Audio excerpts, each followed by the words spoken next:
Galera, que tal? Começando mais um Matecast com o apoio da Vinícola Aurora. Viva o agora! Nutrire, dê o melhor pro teu pet. Cadeirode Imobiliário para Inquietos e Instituto Alme, transplante capilar, com o Dr. Márcio Volks. E no Matecast hoje, eu vou bater um papo com um cara que faz parte da história do rock gaúcho. Ele é engenheiro químico por formação, sommelier cervejeiro por vocação e baterista de uma das mais importantes bandas de rock nacional, a banda Nenhum de Nós. Estou falando do meu amigo Sadi Olmrich. Salve, salve. Mas que barbaridade. Mas então, uruguaiana, tudo Vai bem contigo? caixa. Tu é lá de Olmrich mesmo? Tu nasceste lá em Olmrich? Pois então. Porque Olmrich parece o nome de uma cidade, né, Che? Sabe que eu saiba não tem. Eles vieram de uma cidade chamada Eberfeld, lá, os antepassados. Olmrich, é alemão. É alemão. Aí tem umas histórias que veio de outro lugar. Que veio da Saxônia, sei lá da onde. Tu mas tem não, cara de saxão. Pois Saxão. Che, mas tu toma chimarrão ou tu Eu? toma só cerveja? Nada, tomo muito tudo nossa hora. Sim. Cada coisa nossa hora. Não, eu adoro o chimarrão. É mesmo? E você sabe que o chimarrão é uma marca registrada, nenhum de nós. Vamos tocar em Manaus. Nós levamos chimarrão. Vamos tocar na China. Vamos levar o chimarrão. Bom, A gente tá sempre com o Veco é o nosso o Veco, mestre cevador. Gaudério, o Vicente também era um baita tomador de mate com aquele chapéu dele de aba larga. E o Veco é Gaudério de origem, né, Che? Inclusive essas origens, depois eu quero falar, porque a tua origem musical também é muito interessante. Mas sabe que o Veco, antes de entrar para o meio nativista, o sonho dele era tocar guitarra, ele foi guitarrista nas primeiras bandas daqui, assim, foi participação como guitarrista. Depois é que ele acabou entrando, né, pra viola de excelência, Gaudério. Che, mas o Veco é um baita cara. Diz uma coisa, Che, esse nome Sadi é nome artístico ou é nome de batismo? Não, é nome de batismo. Por algum motivo desconhecido, nem tão desconhecido. Como é todo o nome? Sadi? É Sadi Olmrich Jr. É Sadi. Meu pai era Sadi também. E segundo... Olha só. O nome do pai dele era Sadi e o nome dele é Sadi Júnior. Interessante isso aí, E segundo falam, o meu avô escolheu esse nome porque tinha um amigo com esse nome, que era de origem, acho que libanesa, ou árabe, ou turca, né, lá. Então que esse nome não era um nome comum na colônia alemã. Né? Tá, mas eu brinquei com o Olmrich, como se fosse o nome de uma cidade. Mas tu é natural de onde, louco? Porto Alegre. Mas que bárbaro. No Hospital Ernesto Dornelles. Porto Alegrense, mas que bárbaro. Há 60 anos. Mas tu é cidadão pelotense, que eu sei. Então, eu Por quê? Sempre tive uma ligação muito grande pelo fato, primeiro, da família. O pai e a mãe pelotenses. O pai acabou se formando e veio trabalhar em Porto Alegre, então nascemos aqui. Mas sempre mantivemos uma ligação muito grande. Até hoje? Com a família e com amigos em Pelotas. Tanto que, casa que era do meu avô na Praia do Laranjal, eu fiz questão que, dentro das partidas, ficasse para mim hoje. E aí é o meu ponto de encontro. E aí, por tanta coisa que eu já fiz em Pelotas, que eu tenho alguns projetos que eu empreendi, o próprio Nenhum de Nós, primeira vez que tocou junto, ao vivo, foi lá no Laranjal. Então o pessoal acabou fazendo esse reconhecimento como cidadão pelotense desde junho do ano passado. Foi recente esse troço aí. Exato. E tu tem, então, uma moradia lá no Laranjal? Tem uma casa lá no... Tu veraneia lá, então? Sim, veraneia. Tu é amigo do Cleito Cledir lá? Sim, imagina. Os Ramilson, tudo é lá. Sabe que quando eu era guri tinha o Valverde Praia Clube, hoje não existe mais. E no Valverde eles faziam, às vezes, um luau no verão, coisa de rainha de clube, não sei o quê. E o Cleito Cledir tocava já com o início dos Almôndegas lá. 75. 70 Che, falando nisso... 4. Não, antes, isso é 71. 71, quando começou o mundo. Exato. Che, mas falando nisso, num registro aqui. Rapaz do céu, o show do Nenhum de Nós, junto com o Cleito e Cledir, aos 3 anos atrás, no Teatro São Pedro, foi um troço de loucos. Foi no São Pedro, né? Foi no Teatro São Pedro. Che, era de chorar. Viajou o Brasil, né? Era de chorar. E a emoção do Tedi cantando junto com o Cleito e o Cledir. Imagina a gente, eu era guri e já vi o Cleito e o Cledir, eles foram, assim, depois dos Almôndegas, uma dupla que deu certeza que o gaúcho pode realmente tomar conta do país. Influenciou vocês, inclusive. Influenciou profundamente. A gente também... Todos dessa geração, né? Já por ter uma faixa etária mais próxima, eu era muito amigo do Vitor Ramil. O Teddy, eu especialmente, jogava botão com o Vitor. O Vitor jogava futebol lá na canchinha, na frente de casa. E o pessoal gostava do teu botão, assim, Não, eu me refiro... Era puxador ou era fichinha? Tinha puxador, tinha batedor de falta. Para! Falando nisso, Rafael, em botão, me lembrei, sabe de quem? Do Licurgo. Licurgo, vem cá, Licurgo. Não sei porque me lembrei do Licurgo. Licurgo, tira um retrato aí com o Sadik, tu tá louco pra tirar? Tu disse que não queria tirar com nenhum de nós, eu pensei que ele não queria tirar comigo, mas era contigo. Que piadinha é essa aí? Eu achei que ele não queria tirar, eu quero tirar com nenhum de nós. Tá, então não tira. Mas era contigo que ele queria. Quer dizer que então tu já curtia, como é que é teu conhecimento musical? Tu começou com rock, tu começou com... Como é que foi a tua história? Então, assim, na minha família não tem músicos. Tinha um tio meu que tocava acordeon quando era jovem, num conjunto e tal. Mas era uma família que sempre ouvia muita música, sempre muito musical, sempre gostava de ouvir, de cantar. E aí, como Pelotas tem uma etnia negra muito forte, o samba lá é verdade. É muito especial, né? Porque... o Caco Xavier tá por lá, aquele lado. O Caco tá lá, o Caco no Laranjal tem um projeto Tamborada, que é muito bacana. O Caco faz um trabalho bacana. Recupera tambores litorâneos, o sopapo, que é um instrumento típico. O Giba-Giba. O Giba-Giba era pelotense. Exatamente. Claro, o grande Giba-Giba. Um dos inícios do samba em Porto Alegre. Não que foi o início, mas uma das manutenções foi a própria Praiana, Escola de Samba, que o Giba-Giba foi um dos fundadores. O grande Giba-Giba. Que figura. Aquele sopapo dele ele era um ícone, né, Che? E tu vê, não tem no Brasil nenhuma outra cidade, por mais sambista que seja, um instrumento como o sopapo. Por quê? Porque quando as charqueadas tinham uma pujança econômica, eles importavam escravos por aqui, direto de outro lugar que não os escravos que iam para Rio e São Paulo. Então tinha uma cultura negra. O próprio candomblé em Pelotas é um pouco diferente. O batuque lá também assim como o samba, a cadência e o próprio sopapo. Che, então tu começou no samba, porque disse que tu tocava até cavaco. Tu tocava percussão e cavaco no samba. Eu comecei tocando em rodinha de samba na praia. Sabe aquele negócio de inserção de né? Pô... quem tocava um violãozinho e um cavaquinho já... Aí comecei com a percussão e eu tinha facilidade para decorar a letra, o pessoal então me chamava, vamos junto. Mas era totalmente amador, 15, 16 anos.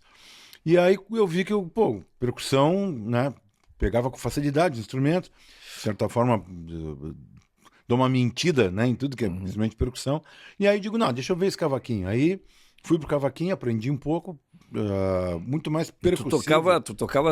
Eu comecei tocando AG, que é aquele... AG. Naquele chocalhinho, né? E tu já pegou no Reco-Reco? Assim, no Reco-Reco? No Reco-Reco. Claro, toco Reco-Reco quando sai em escola de samba hoje. Sim, né?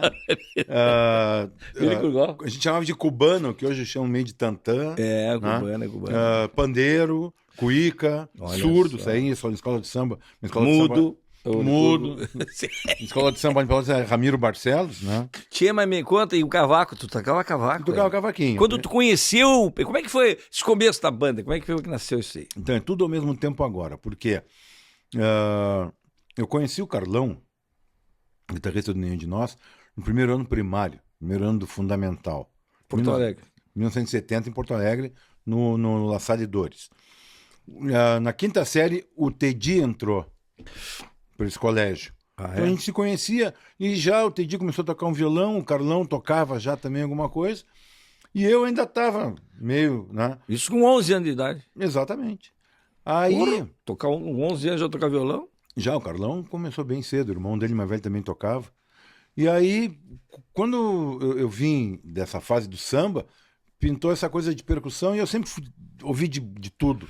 Meu pai me levava para ver o concerto para a juventude com a OSPA, no domingo de manhã, no Salão de Dança da Reitoria. Então eu tinha um contato com música no período clássico, né? Essa turma do samba de Pelotas, e gostava de rock. O primeiro disco que eu comprei foi um compacto com Guita, do Raul Seixas. Né? E o segundo foi um do Cat Stevens. Mas na mesma época eu ouvia e sou fã e acho subestimado o José Mendes. Eu acho que é um cara que merecia muito mais destaque. Era um baile lá na Exatamente. serra, na fazenda da Ramada. Foi por lá que um tal de... E o Zé Mendes é interessante, ele é lá de Esmeralda, tem até Isso. tem até um negócio lá em homenagem a ele, né, em forma de violão, lá na cidade de Esmeralda, para visitação, tipo o museu do José Mendes lá, né, Che?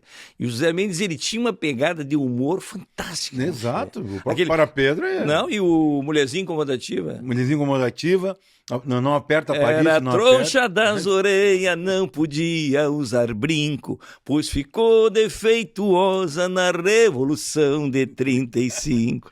O que tinha de bonito, palmo e meio de pescoço, com 180 verrugas e um papo de 3 caroços. Que Não aperta Paris, não é aperta. fantástico. Esse camarada aí, tu falou agora, ele até realmente, ele é a importância dele, tchê, fica um pouco apagada, né? Se fala de Teixeirinha, se fala de grandes artistas, mas o Zé Mendes deveria ser mais falado. Ele tem parcerias com o Nico Fagundes que são impressionantes.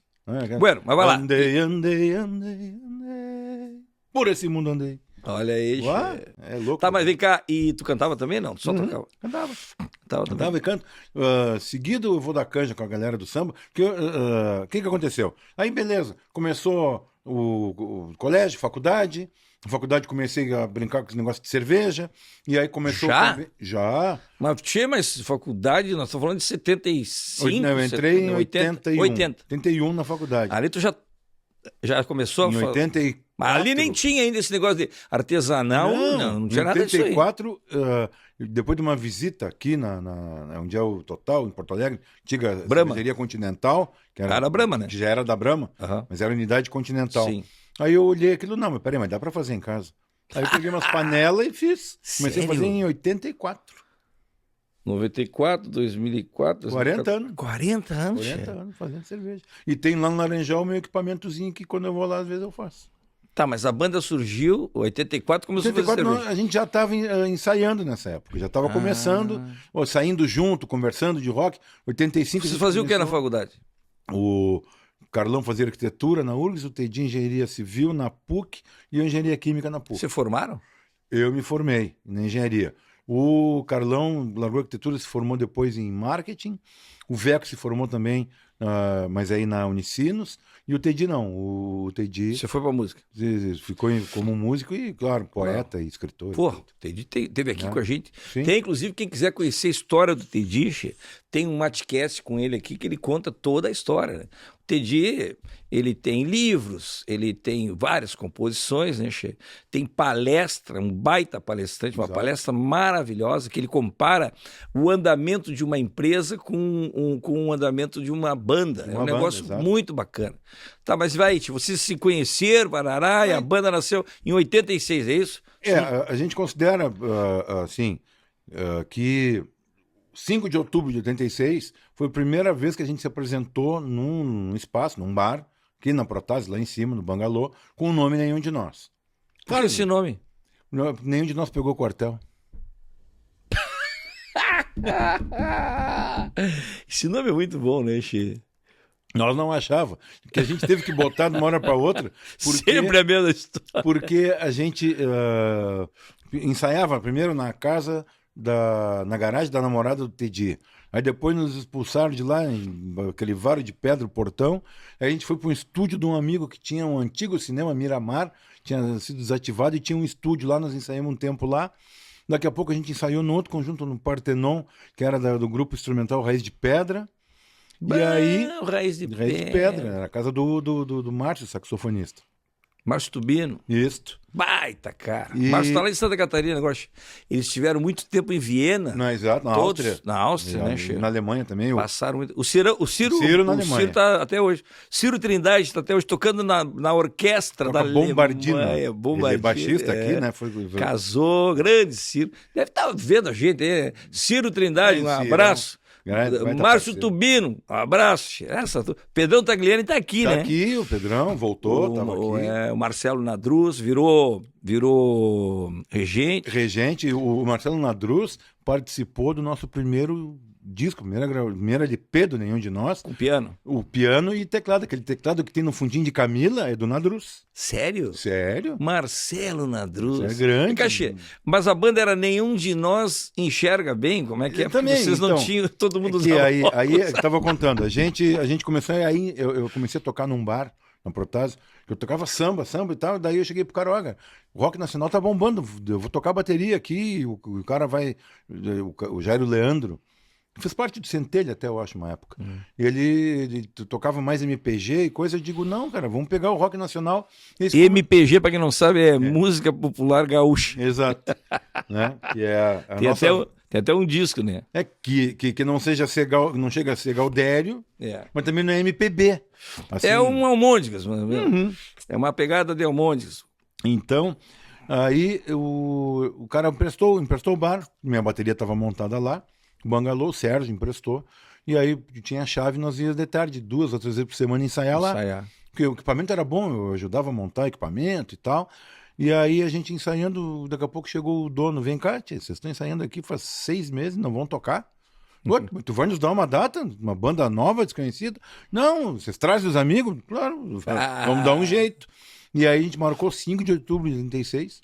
No bangalô. No bangalô, o couvert era 5 cruzados novos. Opa! E aí... Então nós estamos fechando agora em outubro, esse ano, 38 39. anos. 39, mas teve um show de 38 agora. Então, vai fechar em outubro. Mas vocês fizeram agora, no Araújo? Então, mas é que... Era comemorando 38. É por isso que a gente tá fazendo... Então é 38,5. Esse show é o translúcido. Começou... Porque essa data, apesar de ter esse ponto de partida no bangalô, as bandas já ensaiavam antes, então tem um pouco dessa discussão. Para mim, Sadi, pessoalmente, acho que o dia que a gente resolveu tocar com esse nome é que... Então aí, quando o cara chegou para nós, vem cá, vamos marcar uma data? Vamos. Aí marcamos a data e digo, tá aí, vamos anunciar o quê? Nós não tinha nome. Aí não, aí começou a pensar um monte de coisa, aí começou... Bom, ó, nenhum de nós enxerga direito. Nenhum de nós tem namorada. Nenhum de nós é gremista. Nós tudo colorado. Né? Caramba! Aí, todo mundo era... Tudo colorado. Tudo caía nenhum de nós. E aí, nenhum de nós serviu no quartel. Tá, então tá, mas que nome vão dar? Bota então nenhum de nós aí. Depois a gente muda. Tá em tempo ainda. Que espetáculo! Não, isso aí merece... Até... Ô, Hugo, isso aí merece um brinde, né, Che? O homem é cervejeiro, mas nós vamos dar um vinho para ele especial aqui, ó. Lá da Vinícola Aurora. Mas, credo, deixa eu te falar. Tu falou assim no início, né, que eu sou engenheiro químico e sommelier de cerveja. Mas, na verdade, o sommelier, ele aprende um pouco de toda a bebida. O sommelier é o cara que auxilia no serviço da bebida. Claro que alguns se especializam no destilado, outro do outro lado. Essa piada é boa, hein? Que sorte que o Sadi não é humorista, senão tava ralado.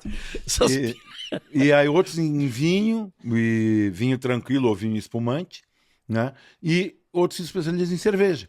Então, eu me especializei em cerveja, mas eu estudei bastante, não sou especialista em vinho, mas aprecio muito e gosto... Porque todo mundo tem a mania só do vinho tinto aqui no Sul. Eu gosto muito de vinho rosé e vinho branco também. Então fechou todas aqui. É verdade, né, Che? O vinho tinto, o pessoal gosta muito de vinho tinto, né? Aqui no Rio Grande do Sul, até no verão, né? Eu diria que é uma coisa de Mercosul, assim. Uruguai, Argentina. Porque... De primeiro, tentaram muito... As uvas tintas no Uruguai e Argentina sempre se deram muito bem. Aqui no Sul, nem tanto. A gente só tem vinho tinto aqui no Sul por teimosia de italiano. Porque o solo deles é pro branco. Tanto que os melhores espumantes hoje, ranqueados entre os melhores do mundo, são daqui. Daqui de Montebello, Garibaldi, na nossa região. E descobriram que o terroir da região da Campanha é melhor para uva tinta. Então estão com uvas tintas sensacionais agora lá. Mas a nossa uva branca é espetacular. E os melhores são da Vinícola Aurora, porque a Vinícola Aurora é a vinícola mais premiada do Brasil, viu? Muita tradição. E a cooperativa Vinícola Aurora, ela é composta por mais de 1.100 famílias associadas.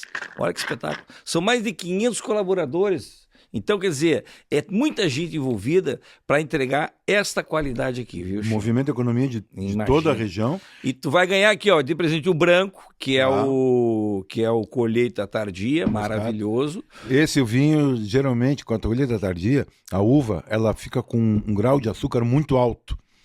E ela é indicada, um vinho que vai ficar um pouco mais adocicado, a harmonização especial para ela é com magret do Caná, com peito de pato.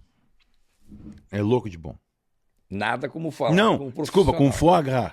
Foie gras. Com foie gras, que é o fígado, do patê do foie fígado. Gras, foie gras. É sensacional essa harmonização. Tá, então aqui já vai a dica. Aqui a gente já mostra o vinho e o nosso sommelier aqui já diz com o que harmoniza. E o vinho rosé, o Merlot rosé, vai bem com quem? Eu acho que é um vinho especial para o churrasco. Agora, nessa época de meia estação. Churrasco. Com churrasco, mais do que um vinho tinto. Porque o vinho tinto, ele algumas carnes mais delicadas, ele passa tranca um pouco por cima. Não é que tranca, passa por cima. Tu já não. Sobrepõe o sabor dele. Sobrepõe o sabor. O rosé não, ele vai harmonizando. Olha isso. E esse aqui, claro, o motorista da rodada vai tomar um zero álcool, né, Che? Então. Esse rosé, zero álcool, rosé aqui é especial, dependendo. Deixa eu te falar uma coisa, que o pessoal tem muito preconceito com as bebidas nas versão sem álcool ou zero álcool. No mundo da cerveja e do vinho, especialmente vinho espumante, não tanto vinho tranquilo, isso está crescendo demais. Tem amigos na Europa que eles fazem um vídeo da gôndola do supermercado, já tem quase o mesmo espaço entre com álcool e sem álcool. É mesmo? Né? É. E eu fui jurado agora do concurso de Blumenau de cervejas, eu julguei 2 rodadas, cada uma com 8 cervejas sem álcool. Excelentes. O difícil escolher é só 3 ali. Boas cervejas. Né? De diversos estilos. E eu vi uma matéria esses dias, feita aqui na Serra Gaúcha, que mais de 10% da produção de espumante aqui já está sendo sem álcool. Impressionante. Não, e esse Aurora Zero Álcool, tu tá em tudo que é lugar, né, Chico? Exatamente. Impressionante o sucesso que tá fazendo. Então aí, ó, tu aí gostou dessa explicação do nosso sommelier aqui, o Sadi Ulrich. É um Ulrich. E aí, ó. Saúde. Tá querendo ganhar um kitzinho igual esse aqui, não te preocupa, Che. Tá rolando lá no meu Instagram um sorteio, né, Che? Então tu vai lá e entra lá, ó, não esquece de seguir a Vinícola Aurora, tá?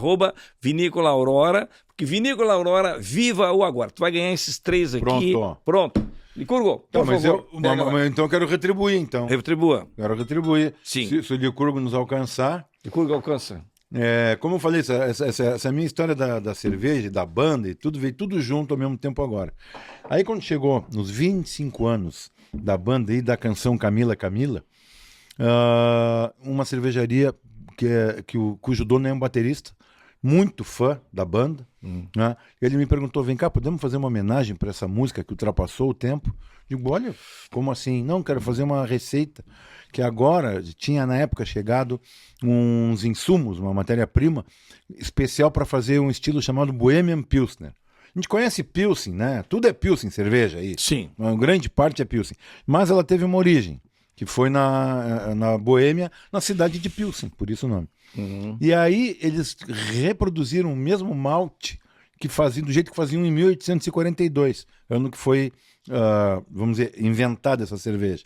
E aí eu digo, se for com tripla decocção, ou que for com decocção, eu topo. Decocção é um processo xarope de fazer cerveja, que o cara tem que ter muito culhão para. E ele, não, vamos fazer. Aí usou também o lúpulo da região indicado, que é o Sass, e aí ele fez essa Bohemian Pilsner chamada Camila.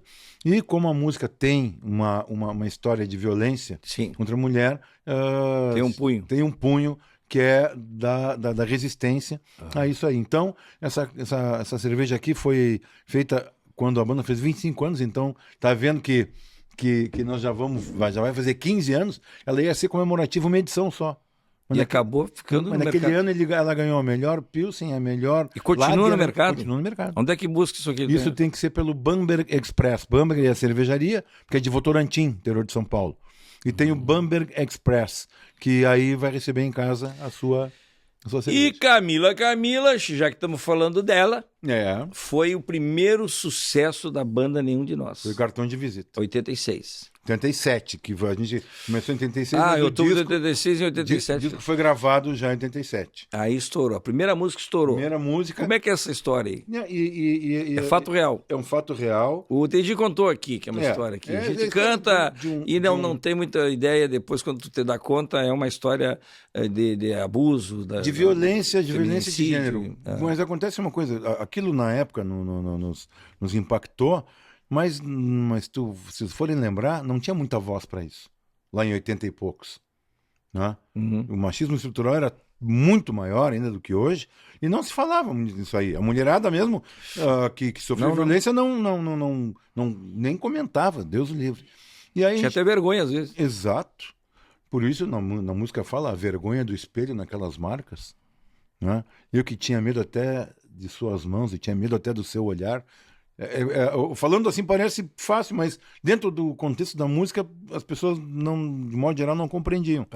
E era um casal de jovem casal, que o cara era violento com a menina linda, bonita, o cara também de nível universitário, mas o cara tinha esse comportamento e a gente disse, pô, mas por que ela baixa a cabeça para tudo? Né? Por que deixar isso ir adiante? E aí a gente fez a canção e confesso, na época pouca gente se deu conta. Mas o nome dela não era Camila? Não era Camila, porque a gente não poderia expor. Nunca saberás. Tá bom. Começa com que letra? Só dá a letra inicial. Uma das 23 do alfabeto, 26 agora que voltou. Anotou? Depois nós vamos pesquisar. Esquivar. Fácil. Esquivar. O lado bom é que a personagem, a menina que inspirou a Camila, brigou com esse cara, depois casou, teve filhos. Feliz. Ela ficou sabendo que era pra ela? Nunca. Vamos falar. Não. Vamos fazer dar um furo aí. Não, ele tá louco? Aí volta o débil mental, o logo aquele, e quer dar um pau em todo mundo. Não. Tá, mas depois ela casou num casamento hippie, flores na cabeça. Barará. Não, isso aí já passou a história. Aí a gente. Aí que inventaram. Exatamente. Flores na cabeça, então não é. Tá bom. Che, me diz uma coisa, e o Astronauta de Mármore, me conta. Virou um clássico, né, Che? Olha só, histórias curiosas, porque... Essa música é do David Bowie. É uma música do David Bowie, né, um cantor inglês que entre o final de 60, 70 e 80 foi um estouro. Ele ouviu essa música, a versão? Ouviu, até porque ele fazia questão de ele liberar, na época. A história é assim, tentando resumir. A gente gravou o primeiro disco, que tinha Camila, e tocou razoavelmente bem Camila, não tinha estourado muito ainda. A gente tinha tocado nas rádios principais de rock e tal. Aí a gravadora, não, já vendeu direitinho, vamos fazer outro disco com eles. Nos levaram lá para São Paulo fazer outro disco. Aí nós estávamos gravando o disco e começou a vir no jornal Camila, 10º lugar na rádio Jornal do Brasil, na Rádio Cidade, as rádios que meio que eram, que todas se espelhavam, referência. E aí, opa, olha só, a música tá popularizando, né? Aí, nisso, um dia nós no estúdio tava gravando lá e deu um piti no produtor. Não, que tá tudo ruim, que não tá bom, que tá ruim, que vocês não vão ser, papapá. E aí saímos até a porta e nós íamos agora. Né? O cara vai falar pra diretoria e amanhã estamos no avião de volta para Porto Alegre. E aí o técnico de som falou, né, produtor é assim mesmo, ele tá com a cabeça cheia de coisa. Fiquem aí, vocês têm que se ambientar, esse estúdio aqui, vocês não estão ambientados, fica rolando um som aí. Tá pago mesmo, tá pronto, fica aí pra vocês. Aí nós ficamos tocando umas músicas nossas, de outros, e daqui a pouco nós éramos muito fã do Bowie, né? E tocamos, acho que Changes, a gente tocava, Rebel Rebel, a gente tocava, e tocamos Starman, né? E a gente tocou daquele jeito, e pô, ficou legal, vamos gravar uma fita para levar lá para Ipanema, lá para cima. Né, Mauro Borba, para tocar uma Mauro versão. Borba teve aqui, Che. É uma grande figura. Mauro Borba, que foi responsável... Cachoeirense? De Cachoeira do Sul. Que foi responsável por uma história muito importante na música urbana aqui do nosso estado, né, Che? No tempo da Rádio Bandeirantes ainda, né? Rádio Bandeirantes. Depois ele e o Newton Fernando. Ele e o Newton Fernando. Depois na Ipanema, né? Isso. E depois Pop pop rock, e agora o Mauro Borba tá na 102. 102. O Mauro esteve aqui com a gente conversando. A hora do rush. Tá, e aí como é que foi essa história? Daí vocês fizeram, quem é que inventou? Vamos fazer uma versão. Então aí a gente gravou aquilo. Não, tá, então vamos gravar. Gravaram cantando em inglês. Na verdade, se gravou meio. Nem gravando a voz. Pois era só violão, bateria e baixo. A voz era só umas guia, né? Como a gente fala. Mas não tava valendo. Mas, claro, sabia que música era. Beleza. Aí fomos embora e tal. No outro dia o produtor pediu desculpa. Pessoal, desculpa. Não, pisei na bola, tava, né? Vamos seguir o serviço. Aí seguimos, ok, gravamos. Lá pelas tantas ele falou assim, deixa eu dar uma ouvida no material todo para nós ter uma noção do que está acontecendo, né? Para a gente encaminhar o final da gravação. Tá bom. Aí ele perguntou, vem cá, o que tem aqui depois da música aqui na fita que foi gravado, que eu não tava?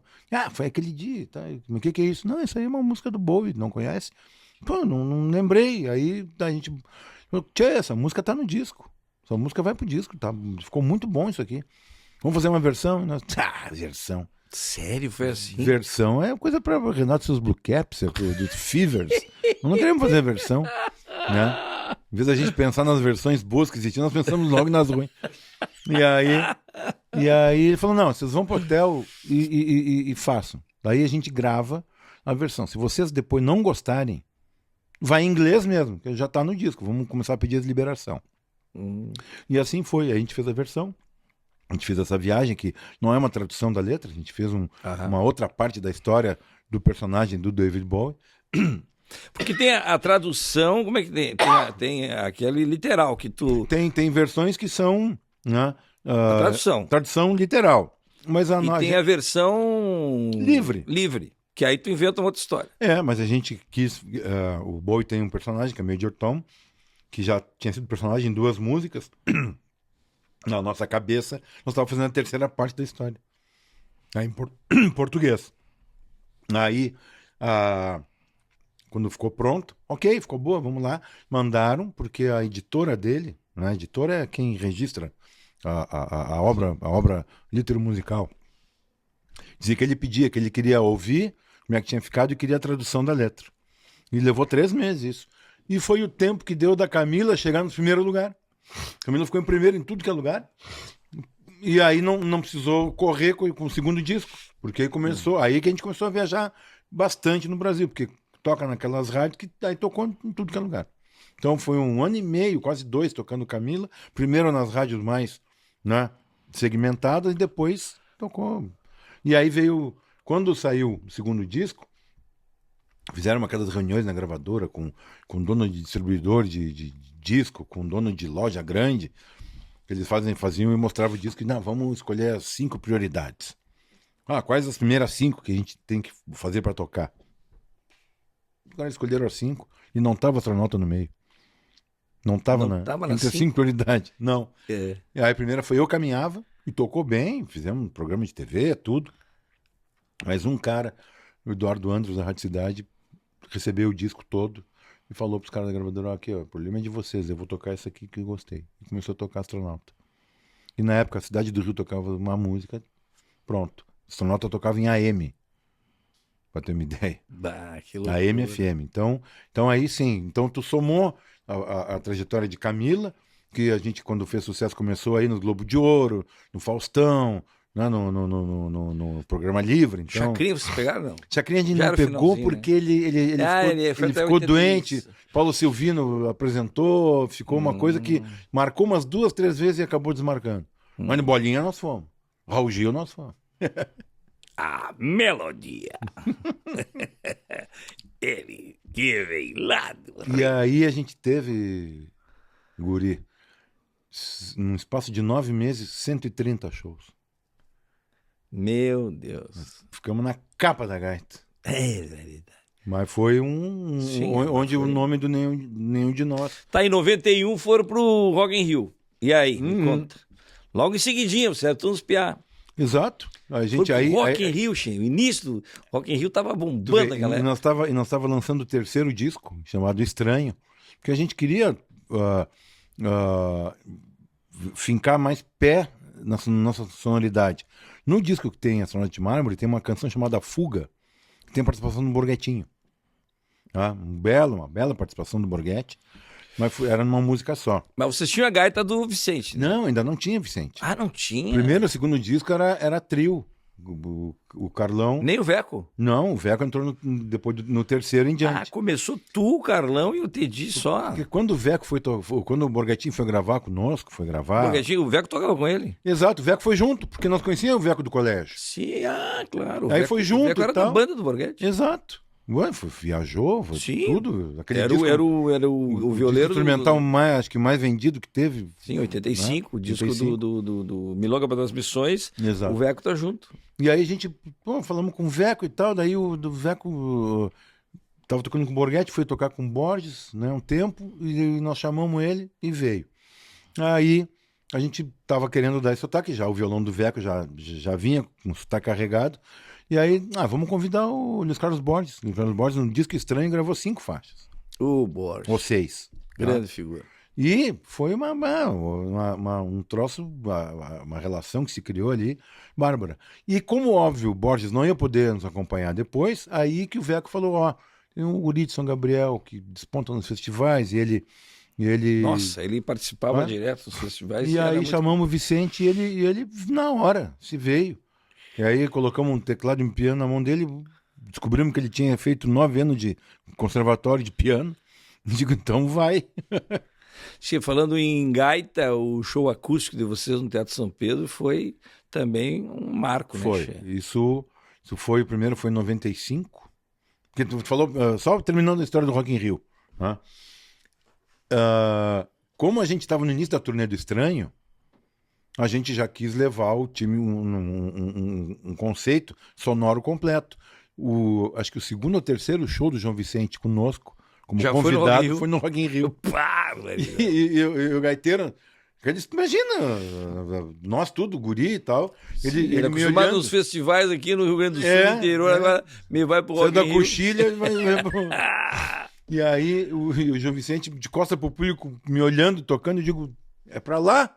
É pra lá que tem que olhar, não é pra mim. E então o João já participou do primeiro Rock in Rio na noite de 26 de janeiro, junto com o Capitão Inicial, Debbie Gibson, Information Society e A-ha. Essa foi a noite que nenhum tocou. 90 mil cabeças no Maracanãzinho. A-ha? Se o A-ha fosse de Porto Alegre, seria A-ha. Nenhum de nós Mas que bárbaro. Isso em 91. Daí em 95 foi no acústico no São Pedro. 92 ainda teve o fato da gente ter ganho o melhor videoclipe do Brasil com Ao Meu Redor, que tem a gaita de João Vicente. Aí sim. E fomos para Los Angeles representar o Brasil na MTV, na festa da entrega dos Video Music Awards. Tá, olha, Curgo. Vem cá. Deixa eu falar. O cara aqui não é fácil. O cara não é fraco. Tu viu só a história desses loucos, Che? Olha, é melhor que nenhum de nós junto. Entendeu? Che, no auge do MTV, você estava lá. No auge, 92. Vocês estavam lá, rapaz. O Gastão, o Thunderbird e tal. Ficamos amigos da galera toda. Gastão todo. E aí ficamos lá uma semana, 10 dias em Los Angeles, conhecendo os lugares. Aquele lugar que o The Doors fez o primeiro show, aquele lugar que... nós estávamos na atmosfera de rock de Los Angeles. E a gente voltou lá com ideias já mais roqueiras. E a gravadora não se agradou muito. E aí a gente gravou o 4º disco e tinha Ao Meu Redor e ganhou o melhor clipe. Nós voltamos, vamos fazer outro clipe. Falei, não, acho que não. Digo, mas peraí. E aí começou um descompasso. Então, tchau e benção. Simbora. Foi de 4 discos na BMG. Aí a Poligram, então, na época, nos chamou e ouviu esse material novo e também achou meio pesadito. Achou meio, né? Eles queriam outro astronauta, eles queriam outra Camila, né? E nós estava já, né, alguns passos longe. E aí, bom, então não vamos, estamos até desempregados, não tem mais gravadora, não tem mais nada. Balada. Exatamente. E aí e agora? Aí apareceu a oportunidade de tocar no Teatro São Pedro, que era uma exceção a ser aberta, porque Rock, né, nunca tinha tocado rock no São Pedro. Imagina. E aí a gente falou, não, nós tínhamos visto um acústico do R.E.M., né? Digo, cara, vamos fazer daquele jeito. Então, violão, bandolim, acordeon, piano. Fizeram acústico no São Pedro. Aí eu toquei de vassourinha, pra ser a bateria mais suave e tal. Aí convidamos o Wick Gomes, participou com violino, tudo. E aí gravamos. O Wick esteve aqui também, conversou bastante, contou a trajetória de sucesso do Tangos durante 30 anos, né, Che? E depois também a participação dele atualmente, né, que está fazendo um trabalho bem bacana. Esbórnia Contra-Traca. Contra-Traca. E é curioso que é ele e a Simone Raslan. Que era do Rádio Esmeralda. Esmeralda junto com o Adriano. Né? Então... Quando faleceu a Adriana, aí a Simone ficou sem a parceria no Rádio Esmeralda. Aí faleceu o Nico, e aí o Wick ficou desparcerado. E o Wick era o produtor do Rádio Esmeralda. Sim, isso. O Wick era o diretor.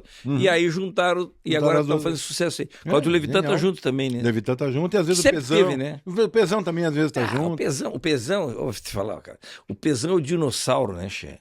O Pezão tava até no Almôndegas, Che. Teve no Saracura. Teve no Saracura, e tá no Papas até hoje. Exato. Teve em tudo que é lugar, o Pezão. Ah, Deus, aquilo ali é um... Acho que ele tocou com Mozart, uma coisa. Se bobear, ele tocou, é verdade. Pezão, se bobear, tocou na primeira missa, eu acho. Na primeira missa do Brasil. Tá, mas aí vocês fizeram esse acústico lá, e aí botaram a gaita lá. E claro, tava já. Aí o João Vicente, no próximo disco, entrou como membro oficial do Nenhum de Nós, né? Que é o Mundo Diablo, né, que tem Vou Deixar Que Você Se Vá, que é um clássico de gaita que tudo que é gaiteiro que gosta de rock acaba tirando. E o acústico foi curioso, a turnê, porque na época não tinha esse conceito acústico, não se falava nisso. O pessoal não sabia bem o que era. Então a gente tinha que explicar. Não era ainda aquela coisa da moda do acústico? Não, o nosso foi o primeiro do Brasil. É? O nosso foi o primeiro acústico depois do Brasil. Virou moda, né? Tinha saído o Gilberto Gil Unplugged. Né? Mas o primeiro acústico foi nosso. Vocês lançaram moda, então, do acústico? E aí virou a MTV. Ela queria que nós mudássemos o nome. Ela, não, esse nome nós vamos usar. Digo, então, quando usem. Mas nós já fizemos primeiro. Sim, daí depois ficou um clássico, né, Che? Tanto que os acústicos da MTV viraram um clássico. Tanto que aí, quando a gente fez o Acústico 2, usamos o nome Acústico 2. Lá já em 2001, né?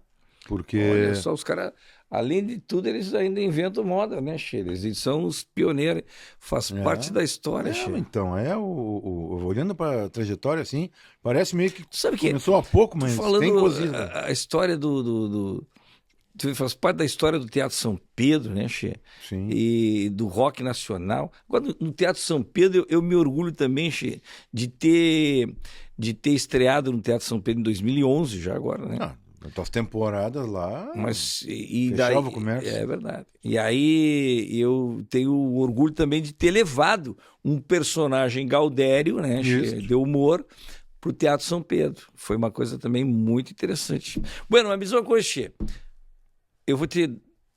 Essa cadeira tá boa e tá confortável? Tá, aqui. Essa cadeira ó. Deixa eu falar dessa cadeira aqui, é nosso patrocinador novo aqui, ó, do Cadeirote. Cadeirote. Tu fala em cadeira, marca gaúcha, 30 anos. Vocês têm 38, esse aqui tem 30 anos de história. Mas... Então tu vê se a coisa é boa pelo tempo da história, né, Che? 30 anos de história aqui, ó. Começou na Serra Gaúcha, lá em Flores da Cunha. Cidade da Vindima, da canção. Sim, baita festival. Tocamos lá, fizemos show lá. Já também, né? Eu participei também. Então começou na Serra Gaúcha, em Flores da Cunha, e hoje tem loja esparramada por todo o Brasil, tá? Então olha aqui, essas cadeiras aqui, ó. Cadeirote que mandou para nós. Nós estamos aqui confortávelzinho. São cadeiras aqui, ó, um design moderno, vários ajustes que a pessoa para ficar bem confortável. Olha só, isso aqui é o modelo Shape, né? Mas tem vários modelos, né, Che? Um melhor que o outro. E não é só cadeira não, viu? Se tu tá procurando poltrona, móveis, divisória, tudo, né, com design e uma qualidade bagual, é aqui, ó, Cadeirote. Tá interessado? Entra lá no site cadeirote.com.br e confere. Cadeirote, mobiliário para inquietos, que é o nosso caso. Exatamente. Ai, barbaridade. Tava bem, Caxi, 38 anos de convivência. Me conta. Pois então, é assim, ó. Quando é leve, parece muito menos tempo. Mas nunca se cagaram a O pau. que acontece? Primeiro que ninguém quer brigar comigo. Ninguém encara. Tu é muito forte, Né? tu é muito forte. Tu é muito Mas espaçoso. o que acontece? A banda, a formação da banda veio em cima da amizade. E amigo que é amigo se respeita. Claro que tivemos diferenças, alguns períodos, algum da banda estava, né, com alguma outra coisa, mas os outros acolhiam. Então a gente, em vez de algumas bandas, se tem um que está meio mal, os caras já dão pilha pro cara se afundar mesmo. Não, não, vamos lá. Então isso é uma família. Assim como a nossa equipe técnica, eu tenho uns que estão há 30 anos conosco. Alguns da equipe. O tá mais novo, acho que tá, sei lá, 15. Então isso tem uma maneira nossa de lidar com esse tipo de coisa. Que eu falei, óbvio, a gente tem a discussão criativa, mas não deixa passar de certo ponto. Para que a convivência seja interessante. Porque eu brinco, até um certo ponto da carreira, tinha dormido mais com o Carlão do que com a minha mulher. De fato. Ai, Deus. Deixa eu pegar história engraçada. Conta uma história desses 38 anos. O Tendi contou uma história da China lá, que ele se perdeu na China, né? Ou foi no Japão, eu me lembro. Eu acho que foi no Japão que ele resolveu voltar uma hora do restaurante lá. Mas na China, eu gosto de experimentar tudo que é troço, tudo que é coisa. Então lá fui disposto Deus o livre. experimentar umas coisas. Tu foi comer carne de cachorro? Não fui comer carne de cachorro, mas porque também não apareceu na minha frente, senão eu também comia. Não tem problema. Não considero que seja pet o animal do abate, mas isso é uma discussão que não é para nós. E eu fui então lá em Pequim, ou Beijing, como que era, peguei o metrô solito e me fui para a rua que vende aquele escorpião, vende cavalo marinho, vende bicho da seda, cobra, todos os espetinhos desses negócios. E aí me fui. Primeiro já para pegar metrô sozinho no Japão, porque no hotel, na China, desculpa, na China até no hotel tem escrito em inglês alguma coisa, mas depois te vira nos 30. Mas tu já tinha ido assim pro chinareiro, essas coisas? Não, a gente vai pra China fazer o quê? Né? E aí pesava bem com a China. E aí fui lá e provei esses bichos, mas isso não é bem exatamente engraçado, é só. Mas tu provou esses bichos? Provei. Mas tinha vivo ali pertinho do lado ou era. Tem uma curiosidade, lá na China eles têm o hábito no mercado, coisa de vender os animais vivos. O chinês, a cozinheira chinesa, eles gostam de ver o animal vivo e matar para fazer. Então, por exemplo, no supermercado, os peixes estão nos aquários, os camarão nos aquários, vivo. Eles comem sapo e rã, mas sapo. Sabe aquelas sacolinhas que vende limão, aquelas redinhas verde, vende limão, numa arquibancadazinha de azulejo, 4 sapos numa redinha daquelas, caras sentados assim, olhando, esperando. Aí vem uma lá, quero esse sapo. Aí ela pega o sapo, vai lá e leva para casa, mata e come. E é assim que funciona. O peixe, eu vi uma senhora, bem senhorinha, comprando uma carpa, mas uma rica de uma carpa desse tamanho. Ela escolheu lá no aquário, o cara pegou, aí o peixeiro pegou no mercado, vai embrulhar, ele pegou e pum! Jogou no chão.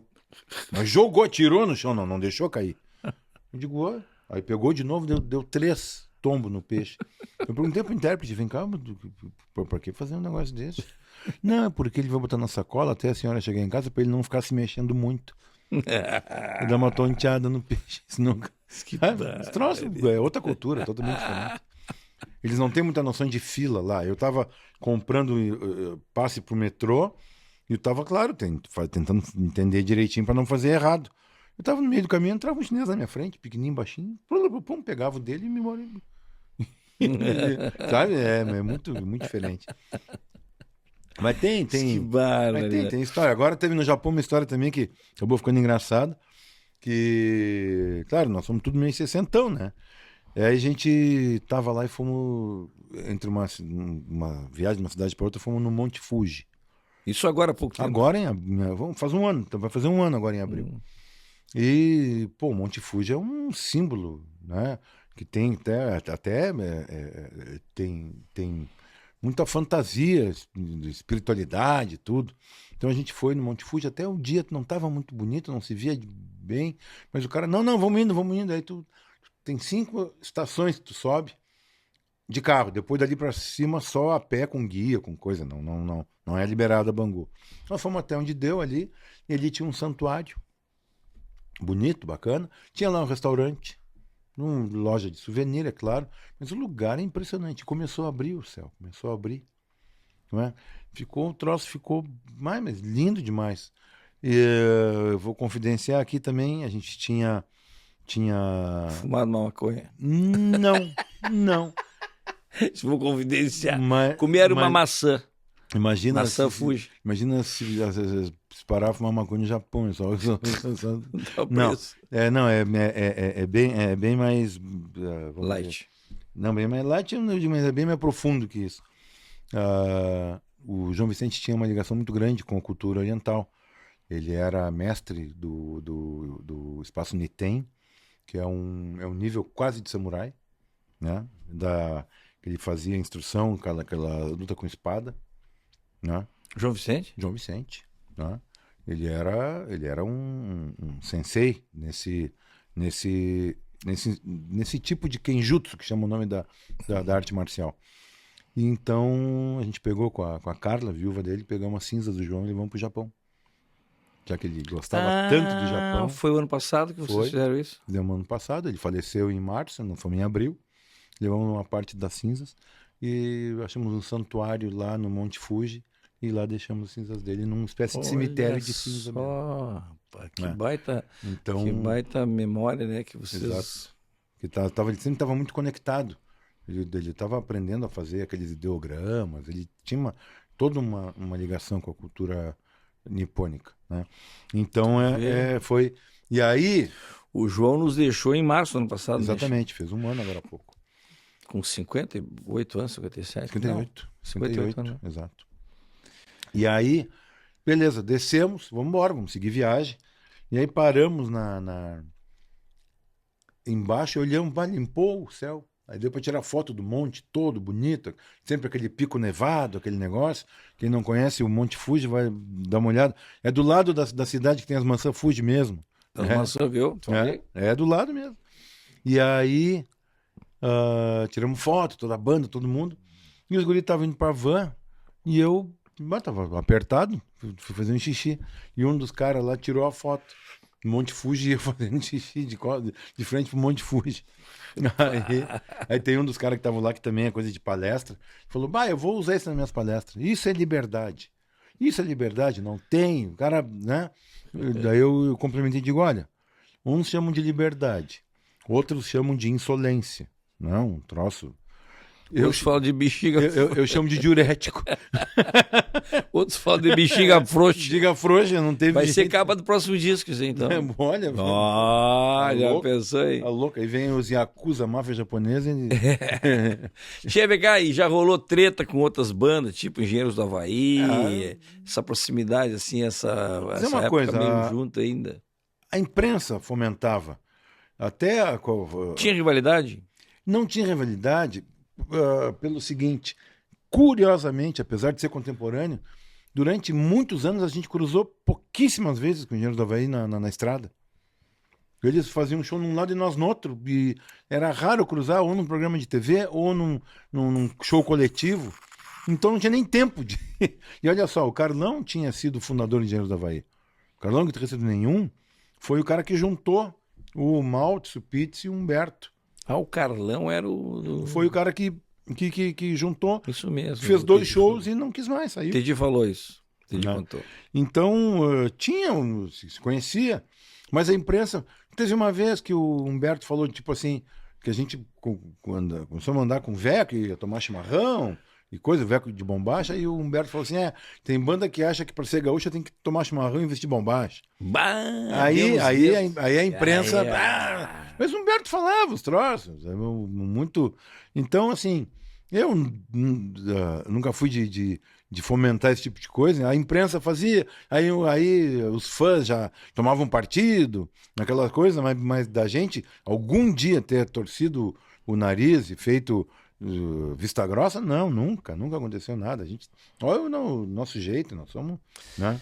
Che, mas me diz uma coisa, Che, então era uma... Existia um movimento do rock nessa época, não? Do rock gaúcho? Tinha, Mas não era com vocês, né, Che? Era Não, uma outra... Não, outra pegada. a gente praticamente encerrou uma geração.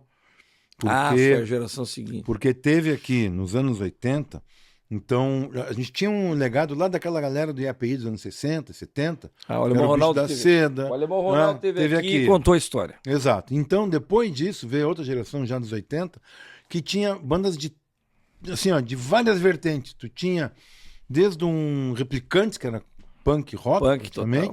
Tu tinha o Garotos da Rua, rockão básico. Tu tinha o Defala, que era um Educar, um negócio de projeção, né? Tinha TNT, né? TNT, que era quase um rockabilly. Tinha diversas bandas bem diferentes. Isso atraiu a atenção do pessoal lá. E aí tem uma gravadora que resolveu fazer o Rock Grande do Sul, que é um disco e um show que foi feito para mapear isso aí. Nós chegamos depois, nós não fazemos parte do Rock Grande do Sul. Nós chegamos depois. 86, 80, no finalzinho, claro. Mas só que a gente pegou o selo Plug, que foi o selo que lançou esse projeto, e depois contratou em separado as bandas, os Engenheiros, o Replicantes, o Defala, o TNT, e depois desses todos o cara ouviu o Camilo e falou, não, essa aí eu quero. Até uma coisa curiosa, eu já tô quase sem orçamento, o Tonho, que é o empresário. Quantos são na banda? Tonho Meira. Quantos são na banda? O Tonho Meira é ainda? É, o meu empresário. Tava no Araújo Viana. Agora, início de abril. Lá do Inverso? Lá do Inverso. O Tonho Meira era do Raiz de Pedra. Foi, lá de Pedra, exatamente. Barbaridade. Fez teatro também. Tonho Meira, um abraço pro Tonho Meira. Nossa, mãe. Empresário dos bons, há mais de 40 anos. Ele tá nesse circuito aí. E aí ele falou pro Tonho, vem cá, quantos são na banda? Nós estamos meio sem verba já. O Tonho falou, são 3. Só 3? Eles topam ficar no mesmo quarto no hotel? Eu digo, topo! Então vamos! Isso foi 1º de maio de 87. 4 de junho nós estávamos no estúdio gravando. Che, mas assim, de projeção nacional, nenhum de nós e o Engenheiros foram os que tiveram uma projeção muito grande nacional, né? Algumas... Por que o rock gaúcho teve dificuldade de explodir? Algumas músicas pontuais do Garotos da Rua, do Papas da Língua, fizeram um sucesso. Papas já é depois. Já vem depois. Mas assim, eu não acho que tenha nada contra o rock gaúcho. Eu acho que às vezes... e não é só coisa de gaúcho. Às vezes o artista de rock se sabota. Né? Gaúcho? Não, acho que de modo geral... Porque o mineiro tem o de Brasília também trabalha bem, coletivamente. Mas aí que tá. Se lançaram no Brasil... A gente de longe... Guri, Parece, mas lá tem muito mais banda que não aconteceu nada do que aqui. Entendi. Entendeu? Talvez lá eles tenham esse entendimento daqui. Exato. Então é uma coisa que, nós optamos por não nos mudar para o Rio de Janeiro, como fez o Humberto, né? Que durante bom tempo morou lá, depois voltou. Hoje é baseado em Porto Alegre de novo. Né? Mas muitas bandas logo iam para lá. Vocês nunca foram? Não, a gente ficava temporada trabalhando, fazendo coisa, tinha até um apartamento, ficava um tempo, mas voltava. Porque, tipo assim, aqui nós era nenhum de nós. Então nós era mais um. Lá não era nenhum deles. Mas pronto. Aqui quem são vocês? Nenhum de nós e lá também são eu não considero... ninguém. Nunca senti a porta fechada por ser gaúcho. Né? Agora, claro que quando depois vem uma banda como o Raimundos, que fala uma linguagem mais ligada ao Nordeste, tem muito mais população do Nordeste que migrou para Rio e São Paulo, que dá voz a isso, do que gaúcho. Gaúcho dá voz no interior todo. A gente, Paraná, Mato Grosso, Rondônia, aí é gauchada. Nós tocamos todos esses pagos aí. Che, deixa eu te falar da ALME, Instituto de Saúde, que é o nosso parceiro aqui, Che. Eu tenho um recado. que é sobre transplante capilar. Olha só. Isso aí agora é um negócio que está bombando, né? Se tu tá aí, ó, começando a notar a queda de cabelo, as entradas estão aumentando, presta atenção nesse recado aí, Che. Hoje em dia a calvície tem solução, viu, Che? E não precisa ir para Turquia, porque lembra que teve um tempo que na época iam... cheguei para Turquia. Mas às vezes voltavam de lá, era um remendo. Ia fazer um turismo capilar. Hoje em dia tu pode fazer esse procedimento aqui em Porto Alegre, com qualidade internacional, segurança e resultado, sensacional. Com o Dr. Márcio Volks e a sua equipe lá no Alme, Instituto Alme. É uma clínica referência em saúde capilar aqui no Rio Grande do Sul, tá vendo? Uma estrutura bacana, uma equipe especializada e técnicas assim de última geração, como se diz. Baita atendimento, ambiente moderno. Olha, o procedimento é feito barbada, com anestesia local, tu não precisa, não tem dor, tia. Recuperação é rápida, claro. É um negócio barbada. E era feito na própria clínica, não tem esse negócio de hospital, é lá mesmo. Tu faz lá, tem um negócio. Preço não é de arrancar os cabelos, é mais acessível do que tu imagina, tá vendo? Quer saber mais? Acessa lá www.institutoalme.com.br e no Instagram é @almeinstituto, tá? Ou vai no WhatsApp, tem o WhatsApp ali deles, deixa eu ver qual é que é, 98062, é isso? 5324. Então tá, agenda lá uma avaliação para ver... E aí, como é que tu vai fazer para recuperar a tua autoestima no Instituto Alme? Esse recado eu gosto de dar porque isso aqui é bacana, cara. Hoje em dia, a calvície é um negócio que, né, afeta muitas pessoas. Não sei se te afeta também. Já te afetou mais? Olha, eu vou dizer uma coisa. Tu sabe que tem um chá muito bom, né? Pra quem sim, eu uso. Chapéu, né? Exatamente. Tem uns que foram embora, mas ainda estão forçando. Agora, quando você começar a ficar careca no queixo, eu vou lá. Tu sabe que tem de barba, tem de sobrancelha também. É mesmo? Não sabia. Pô, sobrancelha é um negócio, né? Acho que a gente vai ficando, vai perdendo. Vai perdendo. Não é o meu caso, né? Eu sou sobrancelhudo aqui. Eu também. Mas, bom sobrancelha. Mas tem gente que perde a sobrancelha, daí faz o transplante da sobrancelha. Olha só, não sabia. E esse teu negócio de sommelier de cerveja. Sommelier, antigamente se falava sommelier, era de vinho. Sim. Agora tem sommelier de cerveja. Tem de uísque também? Tem de chimarrão? É aquilo que eu falei. O sommelier, ele é o profissional que vai auxiliar no serviço da bebida. Então, tem para toda a bebida. De chimarrão também? Exato. Olha então, por exemplo, café já é diferente, chama de barista. Né? Mas aí é o cara que faz o preparo. O sommelier não é fabricante de cerveja. Degusta. Ele degusta, mas ele entende do serviço. Então, hoje em dia, se confunde muito o mestre em estilos com o sommelier. O mestre em estilo é aquele que prova uma cerveja e diz que estilo é. Esse é o mestre cervejeiro que chama? Mestre em estilos. Mestre cervejeiro é o que pega malte de cevada, lúpulo, água, fermento e faz cerveja. Esse é o mestre cervejeiro. Mestre cervejeiro que faz. É o que faz a cerveja. E hoje em dia a gente considera um gerente de fábrica. Entendi. O cara que comanda, né, toda a fabricação. O sommelier é o que conhece o serviço, tá? Tipo de taça, de copo, harmonização, como tu falou mais cedo, tudo mais.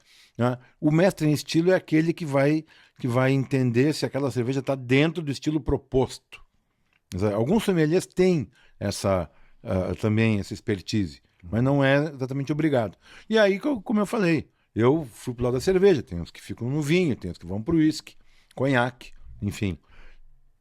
E aí, o meu caso é curioso, porque como eu comecei muito cedo com esse negócio de cerveja artesanal, muito antes disso via ser moda, né?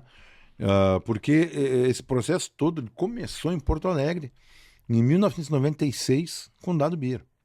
Isso mesmo. O Dado foi o primeiro, que hoje chama de brew pub, ou seja, um restaurante, bar que fabrica cerveja. Primeiro da era moderna, e lá em 95, 96. E depois disso o Brasil começou a falar em cerveja artesanal. Aí já tinha uma outra em Ribeirão Preto, uma em Timbó, Santa Catarina.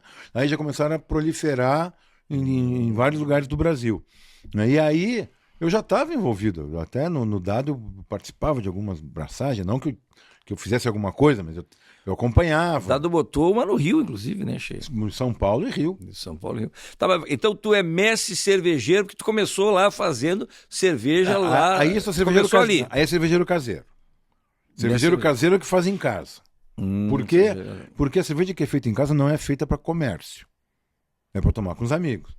Que para ser para comércio, tu tem que ter toda uma estrutura que é aprovada pela Vigilância Sanitária, né, por Ministério da Agricultura, né, pelo MAPA. Então, é todo uma segurança alimentar até. Não, porque tem cara que faz cerveja em casa com critério, tem cara que faz a Bangu. Aí o cara vai vender e pode fazer mal. Né? Então, é muito importante. Uma época se confundia as coisas, mas depois ficou bem separado. Eu presto consultoria... A cerveja artesanal, ela é feita em casa ou ela tem A artesanal é um conceito que ele não é oficial, tá? É um conceito... E nos Estados Unidos eles têm um limite. Até tantos litros por ano tu é artesanal. Entendi. E depois não é mais. Aqui no Brasil querem fazer assim, mas às vezes o cara já não faz tantos litros, mas não é artesanal, é industrial, só que é pequeno. Mas, de modo geral, todos são fábricas que são, como eu falei, vistoriadas e, né, autorizadas a fazer isso aí e tem o seu número de inscrição, tudo direitinho. Tá, porque o caseiro, esse aí faz na panela de casa. Em casa. Até tem uns equipamentos, umas lojas que vendem equipamento bonitinho. Faz na panela, no fogão, depois Isso. deixa fermentando no pano. Mas não, já, hoje em dia já. Eu tenho um fermentador, que é... Mas o caseirão, do plástico atóxico. Não, sabe que os caseiros são caprichosinhos, de um modo geral. Eles compram as coisinhas, uma panela que só faz isso, não faz um mocotó num dia na panela e outro dia faz cerveja. Não dá 1 quilo. Não adianta. Tu não vai deixar... Chama aqui cerveja aqui, Pilsen Mocotó. Com gosto de mocotó, mas que eu fiz um mocotó. Não vai deixar fermentar na bacia de lavar os pés. Então tu tem que ter um equipamento destinado a isso e controlar, tem umas temperaturas direitinho, tem que ter um critério para depois ser prazeroso de mostrar para os amigos, para tomar. Aí bota até rótulo daí. Aí, claro, se faz rótulo. A cara da camarada. Então aí, às vezes eu faço uma pro Natal, às vezes eu faço uma pra Páscoa. Tu faz isso? Faço. Aí tu faz um rótulozinho de Natal. Faço.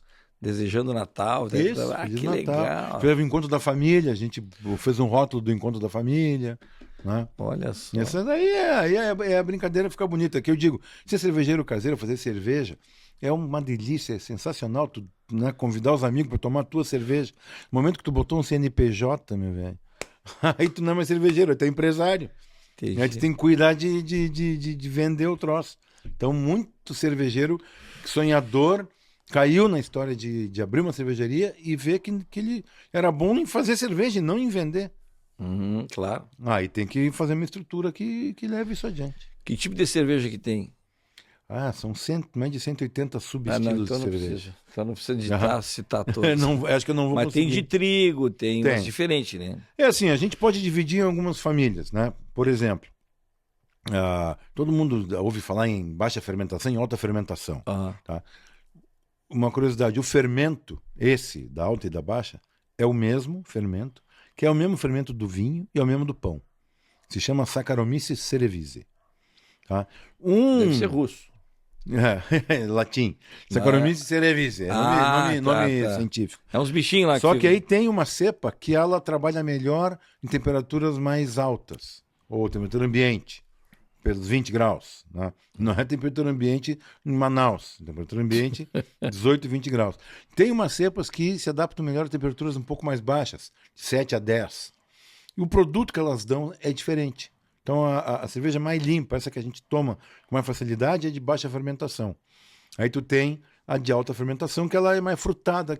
Inclusive, a cerveja de trigo, que tu citou, é de alta fermentação, por isso ela tem aquele aroma frutado diferente, que a Lager não tem. Então, tem uma complexidade de aroma maior. A Lager é a baixa fermentação, né?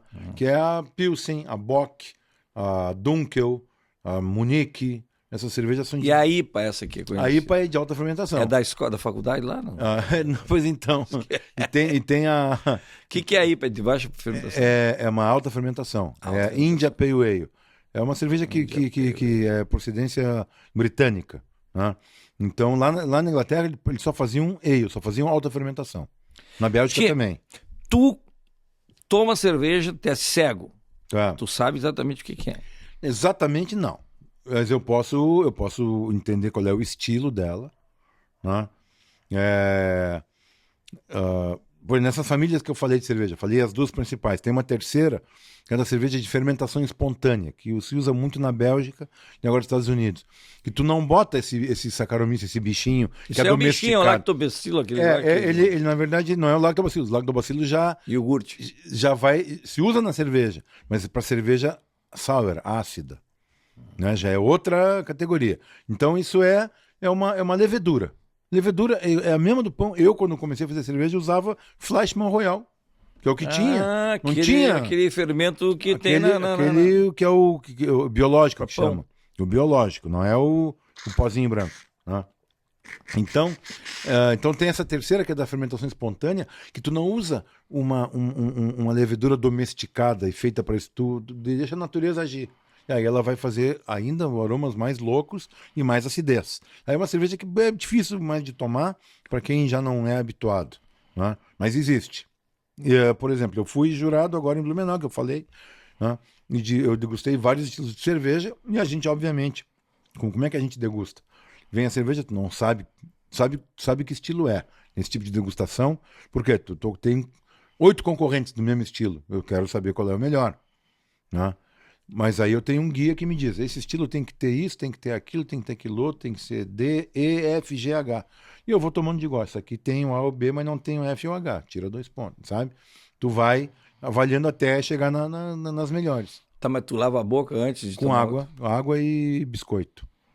Pato. E aí, assim, é um... A gente fala, é um sip, é um beijinho, é um golinho. Já é suficiente? Não toma nem 5 ml. Já é suficiente. De modo geral, é o suficiente já para tu entender a cerveja. Eu vou ter que tomar um copo inteiro, che. É diferente do vinho que o degustador devolve, cospe o vinho, né? O vinho tu degusta e tu não engole, tu devolve. A cerveja tem que engolir para poder entender o retrogosto dela e o final. E a sensação de boca, né? De fundo de Eu já fui jurado num festival desse aí. De vinho? Não, de morte. Que horror. Jurado de morte. Jurado de Mas morte. vem cá, che, tu sabe que eu sou meio sommelier de erva mate, né, che? Mas Se me dá nas escuras, assim, ó. E tem. Eu já tomo aqui, eu já sei, essa aqui é erva mate moída da grossa. Mas essa aqui é lá de Venâncio Aires. Essa aqui é de arvorezinha. Você até o local já. Claro. Esquivando. Terroir para tudo. Mas e assim Tu foi como jurado o vinho, de televisão também, né? Foi, eu participei de um projeto que era Mestre Cervejeiro Eisenbahn, né? Isso mesmo. Que era um projeto da Eisenbahn de há muitos anos, que era feito assim, uma coisa interna. Depois virou reality em 3 temporadas. E eu era um dos jurados. Que legal, cara. Era bem bacana. Eram 10 cervejeiros caseirão, que os 10 tinham o mesmo equipamento, os 10 faziam a mesma cerveja e nós tínhamos que dizer quem era o melhor. Que bacana. Eles faziam 4, 5 tipos de cerveja ao longo do tempo, né? Pô, isso tomou um tempo, né, Che? Tinha que ir pra lá. Sim, né? aí era feito em 2 etapas. A primeira etapa era quando se fazia cerveja. Aí parava, ia embora, voltava daí um mês quando a cerveja estava pronta. Multishow, né? Foi Multishow, foi TNT 1 ano e Multishow 2 anos. Pô, que bacana. E chegou no último ano, teve na Globo também, naqueles horários, né? Que ninguém vê. Antes do Padre Porto Quevedo, aquelas coisas. Cristiano Quevedo, não. Não, Cristiano não, tá louco. Cristiano é. Um abraço pro Cristiano bruxo, Quevedo. nossa. Nosso bruxo teve aqui também. Lá da metade sul tem também. a história do Cristiano Quevedo aqui. Assiste aí, che, né? Gaúcho Coração, baita cantor, né, che? Tá louco, Cristiano. Cristiano Quevedo é muito bom. Vem cá, Che. E esse Grota Beer, que tu tá com a camiseta Grota aí, Beer. o que isso aí desde 2000? Não é homenagem ao... Fundo da Grota Beer. Não é homenagem ao Que isso aí- Baitaca. Que isso aí, mano? Não, isso aqui eu- Baitaca teve aqui também, rapaz. Todo mundo teve aqui já, Vai, pelo amor de direto. Deus. Eu só não vim antes porque o guri não me convida mais para começar o projeto, porque uma vez no Descer Navegantes, vai lembrar disso, Como é que tu foi? com o Heron, nós fomos fazer um piloto de um programa lá, mas rapaz, Isso faz muito tempo. Depois a gente lembra, mas Que foi um piloto, tu e o Dalmolin. Sério? E o troço foi complicadíssimo. Tu sabe que o Damolinho, eu tô tentando trazer ele aqui, ele tá se amarrando, rapaz. Tá fazendo um baita sucesso lá no cafezinho. Tá lá no cafezinho. O Heron é um baita cara, né? O Heron é cheio um de dos personagens. pioneiros nesse formato de humor na rádio, né, Che? Isso. Que antes do programa, antes do Pretinho e antes do cafezinho, né, Che? Tinha o programa X, Programa X. que era o Heron, era o Forcolém, o Escova. O Escova E participava. o próprio Fetter participava também. Uma época eu tinha um dia da semana fixo que eu ia. Tu assim. também ia no X? No programa X. Olha só. Acho que era cara. Sensacional o programa quarta-feira. que trouxe esse modelo de programa, É. né? Aqui e ontem, agora O Papael, o que é o Papael? O Papael é fantástico. E agora, para tu ter uma ideia, Che, o Pretinho Básico semana passada fez 18 anos. 18 anos. Che. E o Mauro Borba esteve aqui, contou a história do cafezinho também, que é uma história bacana. E o Heron da Molim tá lá agora, rapaz. Eu tô tentando trazer ele aqui para ele fazer os personagens dele. Ele tá se amarrando. Ô, Heron, vem para cá, rapaz. Vamos contar a tua história, que a tua história é muito importante nesse... Tá, mas tá pagando quanto? O Papael, que ele morreu. Ele morreu. Che, deixa eu te falar aqui, ó. É. A Nutrilli, que é nossa parceira aqui, os nossos perseguidores aqui já conhecem a minha parceria, né, com a Birbo, que é o alimento do meu Cusco, né, Che? Olha aí, ó. E do cachorro do Licurgo também. O cachorro do Licurgo eu tô dizendo, não é o Licurgo, eu tô falando o pet do Licurgo, que é o Fresno. O Licurgo tem um cachorro, Fresno, porque o Licurgo é emo, né? Sim. E aí o Licurgo tem um cachorro que se chama Fresno. O Fresno, sabe o que o Fresno é, Che? O Fresno é aquele Lulu. Na Pomerânia. Não, esse é de Pomerode, que é lá de Santa Catarina. Esse é o Lulu de Pomerode, né? E a Nutrilli agora, Che, é a fábrica. A Nutrilli é a fábrica que produz a ração Birbo. Então a Nutrilli é que faz a Birbo. Uma empresa gaúcha ali de Garibaldi, que tu estava falando lá, aquela região faz muito bem as espumantes. Exato. Mas tem uma fábrica de ração maravilhosa que é a linha Birbo, a Monelo, que também é muito importante, e a Select da Monelo, que também é aqui, ó. Select da Monelo também. Tá vendo? A Monelo é a marca número 1, né, Che, em consumo aqui no Rio Grande do Sul, sabia? E tem uma linha completa de alimentos premium. Então é bom lembrar, premium especial para cães e gatos em todas as fases da vida. Porque tem isso também, né, Che? Tu tem que ter, cada fase tem uma alimentação própria para cada fase. A Monelo, tu garante nutrição saudável e desenvolvimento equilibrado para os bichinhos, tá vendo? E outra coisa, não tem corante, não tem aditivo, tem que cuidar, o gato, quem é gateiro, quem tem gato, tem que cuidar muito o sódio na ração, porque o gato costuma ter problema renal. Então tem que controlar. Então essas rações super premium, elas têm controle de... Exatamente, olha aqui, ó. Então é super premium. E aqui, ó, ele tem gato, o Sadi tem gato, já viu que ele tem gato, né? Uhum. Né? Tu já tem gato? Como é que é o teu gato? Tem uma gata grafite. Gata grafite. A produção até pegou uma foto. Já conseguiu uma foto. Bota na tela aí a gata. Olha ali. Ali, ó. Esse é o momento pet do Matcast. Isso Bota aqui, na tela aí. Esse aqui é o tapete mágico da grafite. Isso aqui, daqui a pouco ela se enrola nesse tapete de um jeito. Sai voando. E faz carinho e sai voando. Olha só. Grafite. É arteira ou ela é tranquila? É muito tranquila. Ela não Não, ela parece ser tranquila. Não é aqueles gatos de sair pegando rolo de papel fica e nos teus pés, fica nos teus pés ali. Fica nos meus pés. Quando Ela tu não tá é de colo. Não é de colo. No colo ela dá uns 15 segundos de colo. Ok. Mas ela vem, se roça, fica nos pés, fica por perto. Muito colo, né? Não, tem gatos que são. Tem gatos que mais crescem. O gato é mais independente, como se diz. Mas eu vou dizer uma coisa. Essa coisa que diz que o gato anda atrás de ti pela casa, que nem cachorro. A gente tá abana o rabinho no quarto, sim. E quando ele tem um movimento, quando ele te chama para os lugares. Por exemplo, tipo, termina a função de almoço, ela vai para o corredor e fica olhando até tu ir lá, porque ela quer ir para a cama. Entendeu? Não, cachorro. E o contrário, de manhã ela acorda e vai para a porta da cozinha para tu dar comida. Ela quase conversa. Então tu vai levar um pacote de Monelo. Pronto. Tá? Vai levar um pacote de Monelo aqui, ó. Vai levar um pacote de Monelo para grafite. Grafite. Para grafite. Credo. Ah, olha, Curvo. Dá uma bolinha. Tu tem bolinha de cachorro aí, mas dá. Ela Ela, bolinha aqui, ó, ela gosta. a Nutrilli mandou também uma bolinha pra ela, Aí, né? Olha mas aqui. Tá, pronto. Não, o gato gosta de bolinha também. Gosta, Gosta mas de ela tem- novelo de lã, gosta de tudo. Ela tem.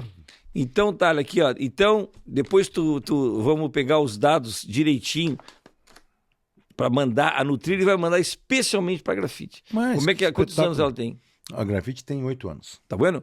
Então, Nutrilli, gata grafite do Sadi tem 8 anos, tá? E vou mandar uma caixa. Mas Vamos credo, mandar uma pronto. tá? E ela vai aproveitar. Agora sim. Já aproveita a caixa para brincar. Exatamente. Então tá, então eu não vou te dar esse aqui. Esse aqui tu não vai levar. Eu vou pegar depois o endereço da grafite. Tá, Licurgo, guarda lá pra nós. Eu sabia que tava bom demais pra ser verdade. Não, Eu vou esperar sentado. não vai, rapaz.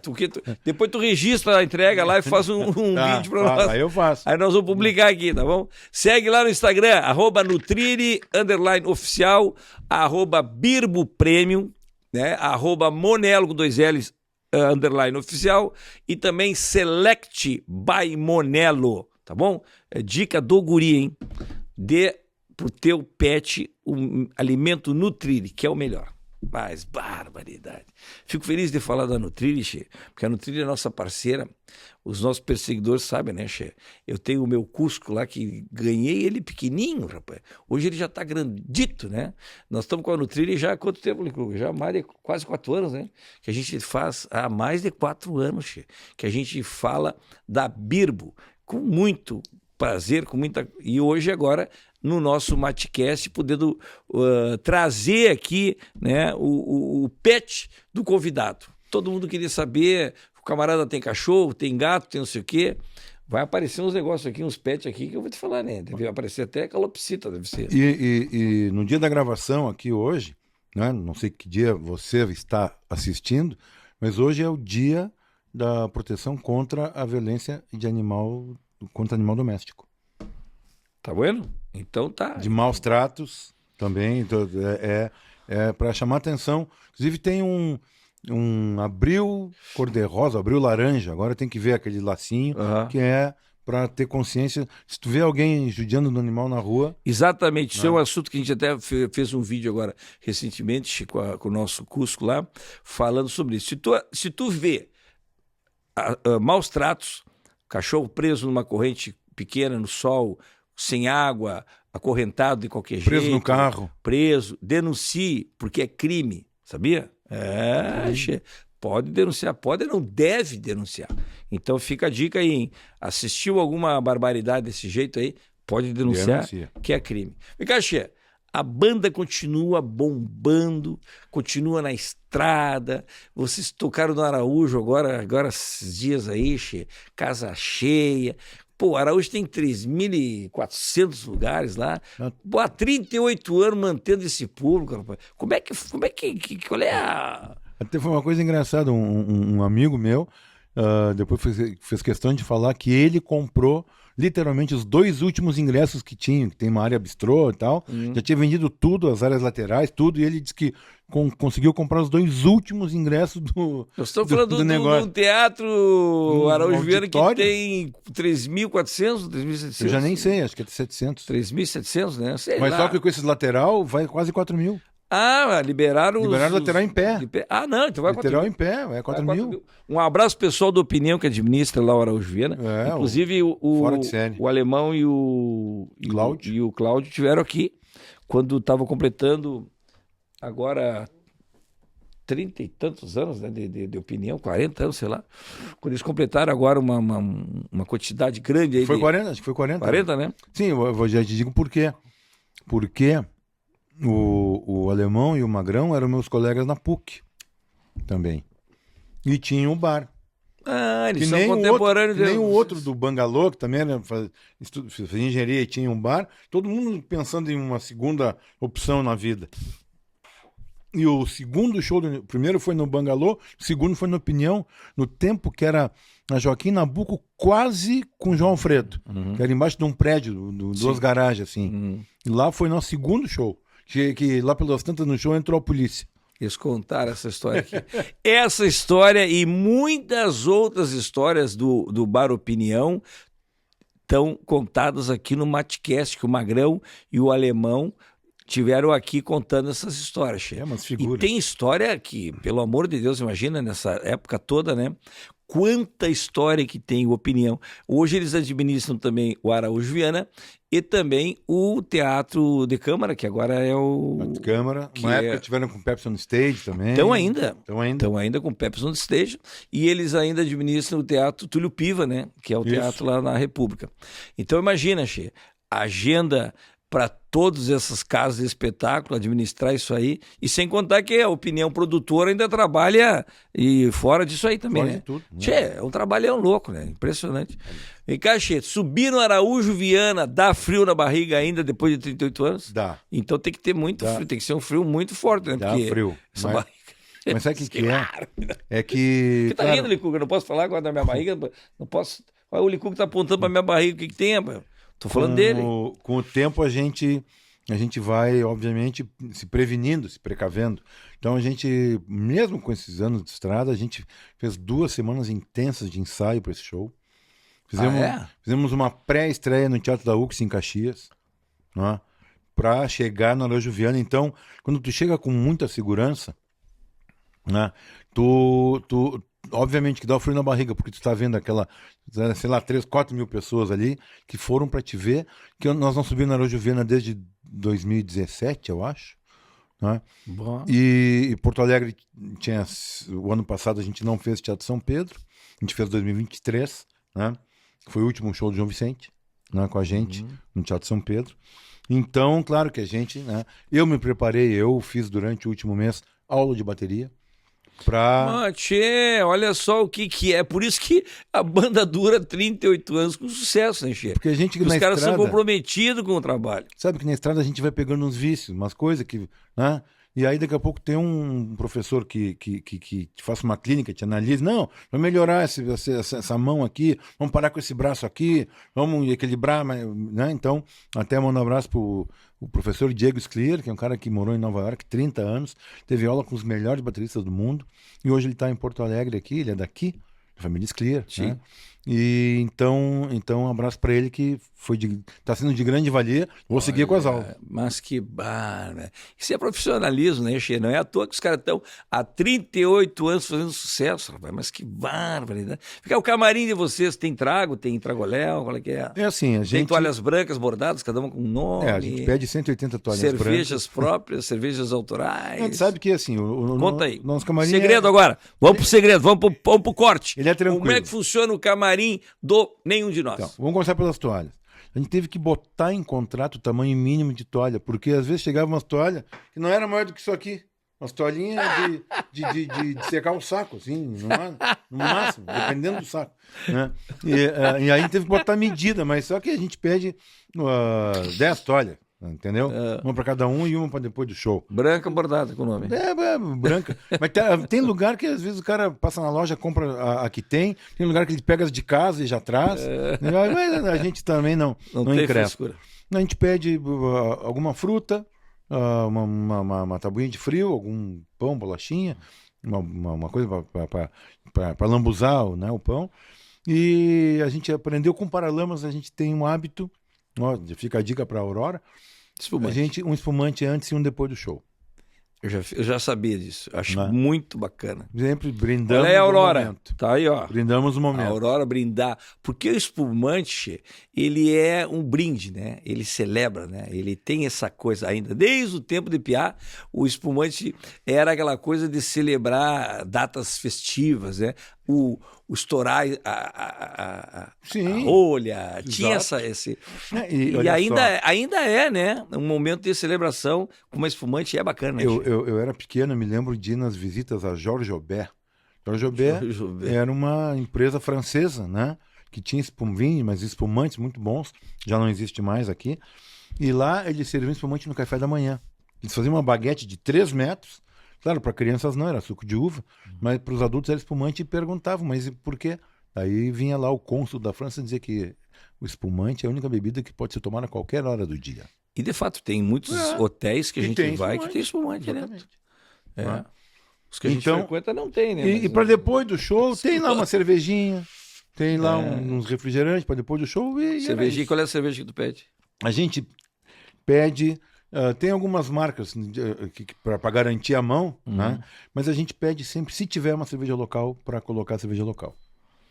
Olha e é muito comum já no camarim ter, se tem uma cervejaria, um cervejeiro na região, pede para sair de provar, ele já vem e traz uma caixinha, às vezes isopor geladinho já. Tá, mas vem cá, a espumante, o espumante, vocês brindam antes? Brindo, mas dá uma taça para cada um. Sim, mas tem essa tem, coisa de brindar antes. Antes e depois. E depois de novo. Antes é a oportunidade de estar subindo num palco, depois é agradecendo. Eu vou botar isso no meu... O Silvia Helena que cuida ali da parte ali dos botãozinhos ali. Sim. Silvia Helena, bota no meu contrato lá também, eu vou querer. Espumante. O que é, Lico? 2 o quê? Pra ti? Um antes e depois. Pensei que era 2, falou pra mim, pra ti. Não. É eu que vou tomar. Simbora. Já liga lá pra Aurora lá, Xê. Nós vamos fazer agora. Nós vamos fazer, a Aurora vai mandar um espumantezinho pra nós aqui, Xê. Nós vamos fazer. Não sei se o antes ou depois, não precisa 2, né? Uma só, né? Dá pra abrir, depois bota uma tampinha, bota uma colherinha. Uma colherinha, né? Xê, me conta uma coisa, Xê. Há 38 anos atrás, era um público que frequentava, que ouvia vocês. Passado esse período e durante esse período, esse público foi mudando? Como é que vocês entendem essa questão da geração nova aí? Bom, a gente tem experimentado aí, especialmente em teatros, onde fica com uma relação mais próxima, né, do público, que renova muito o público. Renova muito. E hoje, então, tem a geração que aprendeu com os pais, que ouvia na barriga da mãe, nenhum de nós. Mas quantas Camila que aparecem, né? E isso faz uma renovação, porque a nossa música tem aquela coisa, ela não vem com prazo de validade. Eu pergunto algumas coisas do pessoal nas entrevistas. Me diz qual foi a música que mais tocou no passado? Nas rádios. Fundo da Grota. Olha, tá mais perto disso. Mas não se sabe a música que tocou mais, porque a música não tá ficando mais. Não. Ela não é mais perene como era. Tu lembra que tocou em 87, 88, 90, 95, mas tu não lembra porque agora a música ela mudou. Por quê? Porque mudou a maneira de ouvir música. Há quanto tempo tu não ouve um disco inteiro? De botar um disco para fazer ele tocar. Mudou tudo, né? Pra tu entender aquela obra. Então, hoje em dia, a música faz muito mais parte da vida das pessoas, mas ninguém para ouvir música. Tu ouve música dirigindo, ouve música correndo, ouve música fazendo ginástica, fazendo musculação. Então, é diferente a relação, né, de ouvir música hoje. E a gente tem que entender que a mesma coisa, no tempo que tu era Galdério, tu não podia estar ouvindo rock. Quem era roqueiro não podia estar ouvindo samba. Quem era sambista não podia, né? Hoje em dia não. Pode ver os festivais que misturam tudo. Sertanejo, funk. E aquela história, de novo, a inserção social. Cara, a turma da academia ouve um funk. A turma do futebol ouve um pagode. A turma da faculdade ouve rock. Tem um pouquinho de cada no teu MP3, MP4? No teu Spotify tem o quê? Tem de tudo. Tem isso que tu falou? Tem tudo que eu falei. Funk, pra mim, é funk americano anos 70. Daí já não gosto gosto da dialética desse funk. Até às vezes ritmicamente tem algumas Oruan, tu não gosta. Células. Seja Oruan é Mauro, ao contrário. Mauro ao contrário. Mas pior que é mesmo. Eu acho que é. Mas é o funkeiro lá, rapaz, que tava bombando lá. Já foi preso umas 15 vezes, ele é preso, solto. E aí faz parte da história dele contar que ele é preso, ele é solto, ele é preso, ele é solto. Mas tem de tudo, tu vai achar desde... Tá aí na questão de composição. Sim. Vocês compõem juntos ainda? Sim. Continuam compondo? A questão é a seguinte... Tem música nova surgindo? Tem, inclusive a gente tocou no Araújo Viana uma música nova, a gente concluiu uma composição do João Vicente. E vamos gravar essa semana para compartilhar com o pessoal. Então, como é que funciona? Como o Tedi se especializou mais na questão da poesia, da letra, o Tedi, volta e meia, entrega umas letras. E depois todo mundo trabalha junto. Vem uma ideia de guitarra, uma ideia do Tedi, uma ideia... Aí a gente depois trabalha tudo junto, todo mundo mete o pitaco em tudo, então fica uma criação coletiva. Tem uma raiz, né, criativa, mas depois tem uma criação coletiva. Esse é o modelo que vocês fazem sempre. A gente vem fazendo isso já há muitos anos. Então quer dizer que em breve, no Spotify, a gente vai ter essa nova música do Nenhum de Nós, que é uma composição que começou com o João Vicente. Exatamente, foi uma letra que o Teddy deu pro João, o João fez, só que olha só que bacana. Nós não sabia. A gente não sabia que estava pronto.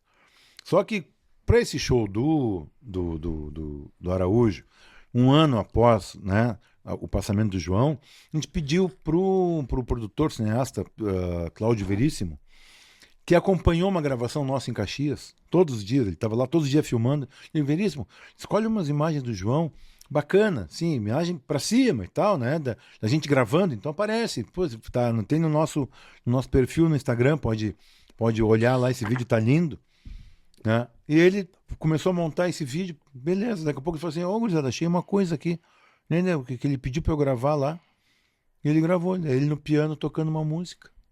Nossa, Tinha um áudio, tinha um vídeo. O vídeo dele tocando a música e cantando. Caramba, e o ele Teddy fez a música da letra do Teddy. E o Teddy falou, peraí, inédita. Mas essa letra acho que é minha. Foi lá, procurou e achou a letra inédita.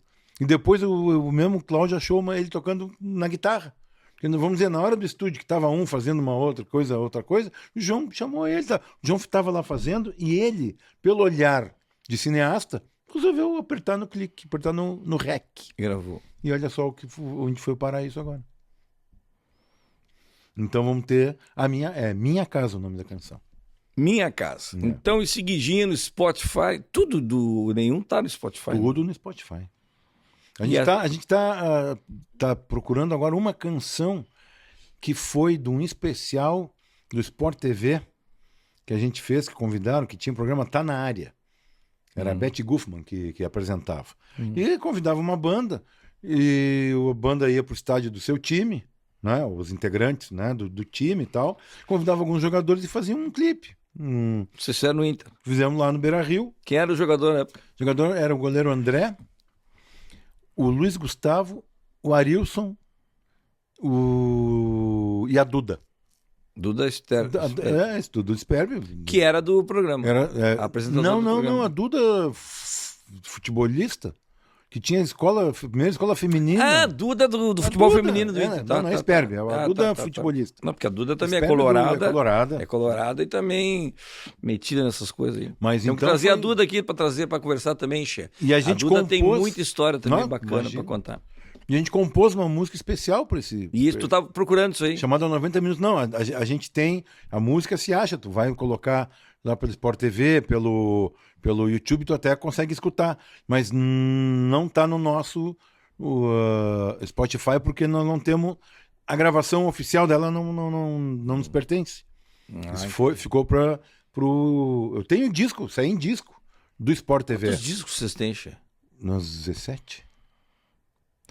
Todo ano vocês estão lá na Expoche em Brasília? E estaremos... 30 anos? Em julho estaremos, acho que já tem 30 anos. Todo ano, eu já tive lá umas quantas vezes. Sim, e toda também, vez né? que a gente vai lá, tu também. Tá lá o Nenhum de Bate Nós. Ponto. Vamos ver se esse ano a gente vai se encontrar. Vamos por lá, se encontrar, então. A gente vai estar fazendo... É o Rômulo e a... Como é o nome dela? Leda. O Rômulo e a Leda. Mas Um abraço pro Rômulo e pra Leda, e já fica a minha dica aí, hein? Nenhum de Nós e Guri de Uruguaiana esse ano, lá na Expoche.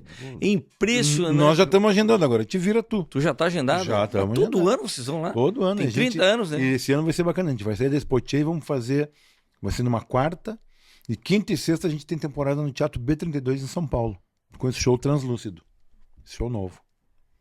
Tá, Curgô, liga lá pro Rômulo, liga lá pra Leda lá e vê esse negócio aí, rapaz. Pronto. Já liga lá pra ver. Diz que nós queremos ir na quarta-feira junto com o Nenhum de Nós. Eles vão mandar Nenhum de Nós ir também. Que barbaridade.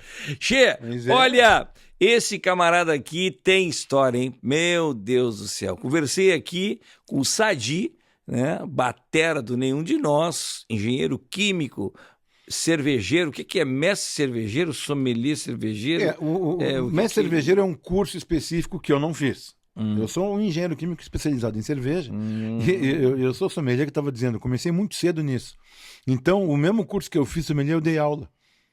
Entendeu? Eu já tava... Ele é o cara que entende de cerveja, uma barbaridade. Seguido tá sendo convidado para ser jurado nesses festivais. Já vai ter um concurso americano que vamos estar julgando de novo. Olha só. Então, para seguir nas mídias sociais, como é que faz lá? Então, primeiro é o @nenhumdenosoficial no Instagram e @burgomestre Sadi, com Y. Burgomestre Sadi. Era uma brincadeira que nas antigos burgos, as cidadezinhas alemãs, não tinha prefeito, não tinha essas coisas, mas tinha o cara mais velho, que era o que sabia um pouquinho mais que os outros. Então ele era o burgomestre. Então é o meu codinome cervejeiro. Burgomestre Sadi. Então, que é o meu principal canal. O que tem no Facebook, Sadi Rich, é só o que é espelhado do Instagram. Tá? Eu não frequento muito. Mas é fácil nos encontrar. Lado inverso, a produtora, né, para os shows do Nenhum de Nós. Olha aí. Né, pelo site do Nenhum de Nós também tem o contato da produtora. Vocês fazem muito show? A gente tem... Continuou fazendo muito show? Continuamos fazendo bastante show. O ano passado a gente fez uma 70 e poucos shows no ano. Isso é bastante. Che, tu aí, Che, gostou do papo? Clica no gostei. Eu gostei. Tu gostou? Então já é um bom sinal. Olha aí. Mas e tu aí, perseguidor, gostou do papo? Clica no gostei, te inscreve no canal. Se tem alguma sugestão de convidado, já manda aqui pra gente aqui, né, Che? E deixa nos comentários aí, tá? Mas não esquece que o Matcast também tá em áudio, nas principais plataformas de podcast, como Spotify, Deezer, Amazon, Google, Apple, tá tudo lá. Tá bueno? Vamos fazer um brinde, não de cerveja, mas de chimarrão aqui. Pronto, com esse camarada aqui. Mas que barbaridade! Que a fonte nunca seque. Olha aí, Chibazar.